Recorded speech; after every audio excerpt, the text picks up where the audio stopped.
I just believe in the process, and we're going to win going through the process. Now, Bills Mafia, it's time for the main event. So sit back and enjoy the show. Bills Mafia, welcome to the Red, White and Buffalo Blues, UK Bills podcast, Bills news with a UK twist. It's Alex and Matt here, and Alex, it's week 9, Jacksonville. What are you thinking and how you doing? I'm good. How are you doing? Oh, I could be better. If I could get over this bloody illness, I'd be up there with you tomorrow. Oh man, yeah. You just told me off before the show started that you're not feeling too well to make the game. That sucks. I planned this. Sorry. I put everything together. I made posters, and you're like, "Yeah, no, I can't come." Way to get COVID, you bum. No, I don't know what you have. We're not going to talk about it, but no. You're not feeling no. It's a pain in the ass, but I'm going to try and get up there for at least one game, and then obviously definitely the playoff game when it would be the AFC Championship game. Yeah, I think optimistic. That's the spirit. So, yeah, I mean this game. Who cares, right? Fancy owners. No, I mean, here's a fancy owner that has Josh Allen. Yeah, Stephon Diggs. That's Tyler Bass. That's the Bills defense. I care. Yeah, and I'm playing you in my league this week, and you had Jonathan Taylor go nuts, and I was just like, when I saw him rip off that 70-yard touchdown in the highlights in the morning, I was like, oh my god, come on, someone make a freaking tackle. But 5 straight wins as well, going for 6. Yeah, I don't know, man. We'll see. I'm tied for I'm in first place for a reason, so we'll see. But yeah, this game, I mean, I'm getting to a point, and it started last week, and this is going to be the main theme of the show today. Nothing gets me up to want to analyze and break down this game. We're supposed to win this game easily. A lot of games on our schedule this year we're supposed to win easily. This is new territory for us. Like some might say, yeah, I mean, it's last year too, but last year was like the first year. Last year was a magical ride where fans and media alike were like blown away at the progress that this team made. I mean, you look at the win against the Rams, what our offense did, that was unbelievable. The way we came back, that fourth quarter comeback was shocking. Beating the Pats twice hasn't happened in a millennium. Statement win against Seattle and Pittsburgh, blowing out the Niners defense. Last year was the year of prove it games and statement wins. This year is different. There are no surprises anymore. We are a top team in the NFL that is favored to win probably all but one game the rest of the year, right? Tampa Bay. Judging by how the Saints took them apart, I think even that could be turned to a win. Nah, they don't have a quarterback now, So but I mean, just think about like the big picture here for me going into. No. I was saying the way the Saints actually took apart Tampa. Oh yeah. When you talk about the Tampa game being with the way the Saints beat our defense. Yeah, that way. Okay, I'm not worried about their offense. Yeah. So like the idea here is that like this this feeling that I have about like not needing to analyze games is new territory for us. A friend of mine on Twitter said, he in years past he would look at power rankings and be like, get angry, like, hey, where's the respect for the Bills? And now he doesn't even bother with the power rankings. I gotta say, I do the same. I don't care when they come out. I don't watch power ranking, shows that debut. I don't care where to see the Bills are. I don't care about player of the week, player of the month. I don't care how big our highlight package is on ESPN. I don't care about any of it. We are at a stage where we can win the Super Bowl. Nothing else matters. That's all I care about. So my question to you is, on this topic, how has your life changed as a Bills fan this year? Think about how have you adjusted from quote unquote middle of the pack to odds-on favorite to win the Super Bowl. I mean, most people our age have known, like we were too young in the 90s. I was the last Super Bowl, I think I was like 6. Like, what do I care, right? Like, we've never had this success before. How have you adjusted to it? Oh, I think it's taken a bit of time. I think we've gone through 17 years. If we talk from the last playoff game to our first playoff game, we went through 17 years of also rans, top 10 picks, top picks, that sort of stuff.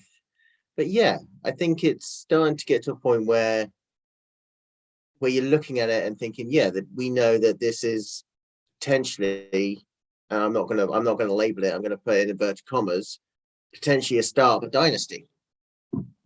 This could be, if we get that first win this year and actually continue to build on it, I feel that what do you mean win? What win? Super Bowl? Super Bowl. Okay. If we can get that first Super Bowl win this year, they're going to be up for it every single year. And the stats, we know the stats, we know the power rankings. They don't give us respect. The stats show what trajectory we've gone on, especially on how this defense has actually gone back. But I feel if we get that one win, there is a possibility that it could actually start off a dynasty. Maybe not as great as a Steelers one, as a 49ers one, or even, I dare say, a Pats one. That's longevity in it. But a dynasty where we're constantly in the championship game, constantly in this race for the Super Bowl, year after year after year after year after year. I feel that really gets us, it really turns the momentum. It changes everyone's perspective of who the Bills are compared to what they were. Because we have had some terrible coaches in the past. Yeah. And now we've got a GM and coach. Obviously, we may change offensive coordinators, defensive coordinators during the season, depending if they get the jobs on there. But your mainstay of your head coach and your GM really actually has stabilized the Bills, actually just flipped the script from bottom to top in the way they've done it, and actually just paved the way for success. I mean, I'll relate it to my team, my football team, West Ham. We were in the doldrums. We had Moyes in. Dave Moyes for his first spell, kept us up, got rid of him. Two or three managers that weren't progressing enough. Brought back Moyes, who's actually put a complete reshuffle the whole backroom staff. It actually reshuffled in the recruitment phase. So a director of football, similar to a GM. Yeah, it all starts at the top. Football. And now West Ham fans are starting to benefit that reward from it as well. So ever since I paid attention to the Premier League, West Ham hasn't been a team that's been at the top of the club, at the top of the table. So it's interesting to see that. I mean, I like stories like that. I love stories like that. So do you have? I get what you're. So from your point of view, it's coaching. My point of view would be that it's all about the quarterback. Does West Ham have that one player? Do you have that striker or that midfield who can control a game? Yeah, Declan Rice. Yeah, Declan Rice and Mikel Antonio. Okay, because I've never heard of those guys, but like those are those like Josh Allen guys? Well, that's Declan what I mean. Rice is more of a midfielder, so he'll do the dog's body work. Antonio is the one that's the glory getter with the goal scorer. Okay. On there. So that's a name that I should know now. Yeah, if you get down to Moortown Bell tomorrow early, about 4:30, I think they kick off. Is West Ham Liverpool. Okay. I know the Moortown Bell going to show it. That's a big game. Just look out for number 9 and number 41 for West Ham, Antonio and Rice. Okay. And they're the players. Good. But right. I don't think it's just the coaching. I think you've got to look at the management above it, especially for the Bills. Well, the way that's an interesting topic. Let me just interject when you talk about the front office, because the Sabres just traded Jack Eichel. The Sabres got their Josh Allen and they blew it. but it's the same owner. How does that shit happen? You know, I have no idea. I mean, for them to have hired all of the right people for the Bills and not been able to figure it out with the Sabres and have had the Sabres longer, I think is it just luck? Is it really that it? I mean, like, or just they don't have a mind for finding hockey talent where they had the mind for finding football talent. It's interesting, but it might have been. Oh, we knew Beam was a fast riser in his early careers, in his careers at Carolina. yeah. And maybe I mean, it's that work The ethic. Sabres hired Jason Botterill. He was the same kind of guy. He was like, the whole league was like, oh, this junior GM, I think he was in Pittsburgh. Jason Botterill, former player. He's the darling next hot GM. We go out and get him, and he sucks. So I think maybe it's just luck. I mean, I don't want to come down to that, but like, you don't pay attention to the Sabres the way I do. Like, it's Pagula. He has both teams. One's amazing, one's not. Like, all it does is make me feel like all it is luck. Well, they're doing all right this year, aren't they? No, well, yeah. I mean, a few years ago they started like 11-1, 11-2, and then they bottomed out. And this year we started off like 5-1. So that's the thing about hockey; it's a long season. You know, Yeah. you can have one good month and then 5 bad months. But the one thing, because you mentioned dynasties and stuff like that earlier, you win that one. I don't need a dynasty, honestly. Like, consider it like Buffalo humble like beginnings and like, you know, blue collar workers. Like, if we're in the playoffs every year, that's like all I could ask for, because to get a Montana to Young like 49ers dynasty, to get a Brady dynasty, like, that's the thing. It's only one team can do it. Like, even the Chiefs aren't, because like they're not going to win the Super Bowl this year. Like, they have so many different deficiencies. It's so hard. You look at a career like Drew Brees, right? Amazing Hall of Fame career.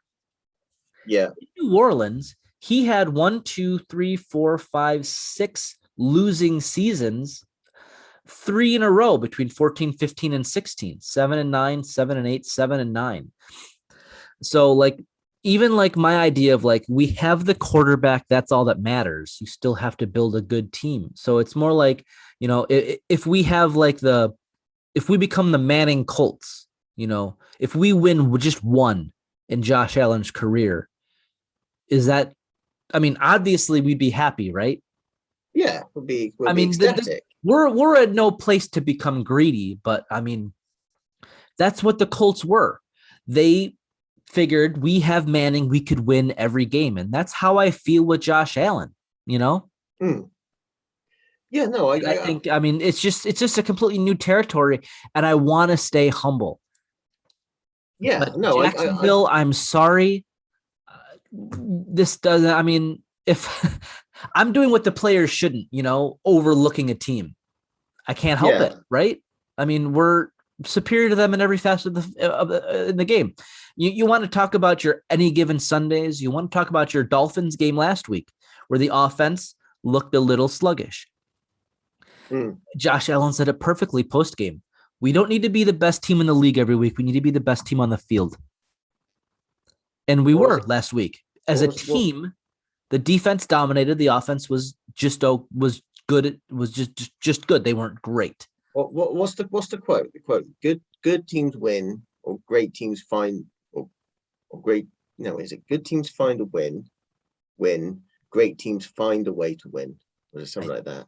I don't know that one, but he didn't say that last week. No, I know he didn't say that, but it's something that. Yeah, I know what you mean. I that's not coming to me, but I mean, his quote last week was perfect. Like, we expect to blow out bad teams. That's an amazing feeling, but it's not going to happen every week. But if we win, that's all that matters. So we can't get upset during a game like you did against Miami. If we're not scoring on every drive, that's okay. We're going to win the game. And that's probably my biggest point. Yeah. At no point during that Miami game was I worried. And at no point this week if it's close at any point in the game, I'm not going to be worried. I trust this coaching staff. I trust these players 100% complicitly. I don't get angry. I don't get angry during games anymore. I'm going to ask people who actually go there to actually check out Alex's reaction to it and let me know on this one, because I swear I'm going to be sitting back, reclining in the chair, just chilling. I mean, I'm going to be excited because I'm going to be around Bills fans. So when something big happens, I'm going to enjoy it. But if things go awry, if Allen throws an interception, if it's 14-10 at halftime, I'm not going to be upset. I'm not going to be worried. Yeah. No, I mean, this is an unbelievable place to be.